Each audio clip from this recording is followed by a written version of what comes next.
السلام علیکم ورحمت الله وبرکاته. دوستانو خدای دې وکړي چې ټول به ښه او جوړ یاست.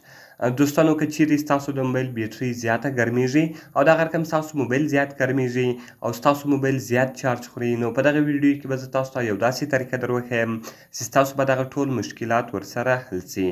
نو دوستانو دغه ویډیو له موږ سره تر پایه وګورئ. ځو د ویډیو په طرف ویډیو شروع کوو.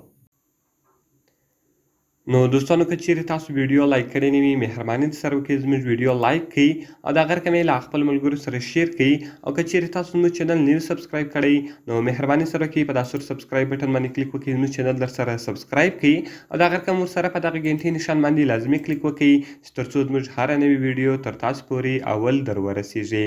نو دوستانو که چیرته تاسو غواړئ چې د اپلیکیشن ډاونلوډ کړئ، د دې اپلیکیشن لینک ما تاسو ته د ویډیو په ډسکرپشن کې درکړې ده. نو دوستانو تاسو په دغه ټایټل باندې کلیک وکړئ. کله چې تاسو په ټایټل باندې کلیک وکړئ، لاندې به تاسو راسئ، دلته به ما تاسو ته اپس لینک لیکلی وي. تاسو به د اپس لینک باندې کلیک وکړئ او تاسو به هغه اپلیکیشن ډېر په اسانه طریقه سره له هغې څخه ډاونلوډ کړئ. نو دوستانو کله چې تاسو دغه اپلیکیشن په خپل موبایل کې انسټال کړئ، نو تاسو به راسئ دغه به په خپل موبایل کې خلاص کړئ. نو دوستانو کله چې تاسو دغه اپلیکیشن په خپل موبایل کې خلاص کړئ، دغه رقم ګوره د دې څخه مین انټرفیس ته انټرفیس بیا دا رقم دلته دی تاسو ته راواړوي او کوم پرمیشنات چې له تاسو څخه غواړي هغه ټول پرمیشنان به تاسو الاو کړئ. نو کله چې ګوره دوستانو تاسو دغه الاو کړئ، تاسو به راسئ موډ ته. تاسو کله په موډ باندې کلیک وکړئ، ګوره دوستانو کله چې تاسو په جرنل موډ باندې ودروئ، دغه د دې موډ به بیا جرنل وي او دغه رقم لانګ لایف بیا به ستاسو موبایل زیات چارج نه خوري. دغه رقم کله چې تاسو ویدېږئ، یعنې کله چې تاسو موبایل ږدئ، تاسو موبایل په سلیپ باندې دروئ. نو کله چې تاسو په موبایل په سلیپ باندې ودروئ، بیا به ستاسو موبایل چارج خوري له سرې نه او دغه رقم ستاسو موبایل به زیات نه ګرمیږي. او دغه رقم که چیرې تاسو موبایل استعمالوئ، بیا به تاسو راسئ دغه به په مای موډ باندې ولګوئ. نو کله چې دغه تاسو په مای موډ باندې ولګوئ، تاسو به بیا موبایل استعمالوئ او کله چې تاسو غواړئ چې موبایل کښېږدئ، نو بیا به دغه تاسو په سلیپ موډ باندې دروئ. دغه رقم نور موډونه هم دلته تاسو ایډولی سئ. په ایډوانس کې ګوره دوستانو دلته دی تاسو ته د بیټرۍ کم سیوینګ پرسنټیج چې د هغه ټوټل دلته دی تاسو ته درښیي. نو ګوره دوستانو هغه دلته دی تاسو ته درښیي او د هغه رقم ګوره دوستانو کله چې تاسو په دا 3 ډاټ نشان باندې کلیک وکړئ، نو دلته به تاسو سیټینګ ته راسئ.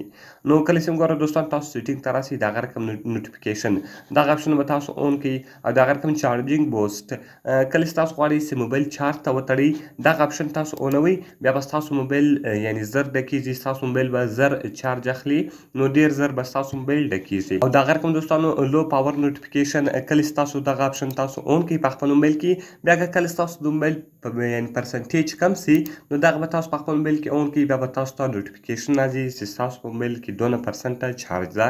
او دغه رقم په اپډیټ کې د دغه اپلیکیشن اپډیټ تاسو ته درښیي او په اباوټ کې د دې اپلیکیشن په باره کې تاسو ته نور معلومات درکوي. نو دوستانو کله چې دغه اپلیکیشن تاسو په خپل موبایل کې انسټال کړئ، نو بیا به ستاسو په موبایل کې یعنې بیټرۍ زیات چارج نه خوري او د هغه رقم ستاسو موبایل به زیات ګرمیږي نه. نو ډېر ښایسته او خوندور اپلیکیشن ده، باید ټول یې په خپل موبایل کې خامخا انسټال کړي. نو دوستانو که مې ویډیو خوښ شوې وي، ویډیو خامخا د سره لایک کړئ، له خپلو ملګرو سره یې شیر کړئ او د دغه رقم ته نورو ښایسته ویډیوګانو لپاره زموږ چینل خامخا سبسکرایب کړئ، ځکه په دغه چینل کې موږ ستاسو لپاره هره ورځ دغه رقم ښایسته ویډیوګانې اپلوډوو. نو دوستانو په دعاګانو کې مې یاد ساتئ، میلاوي خپل نورو ښایسته ویډیوګانو کې. د خدای په امان.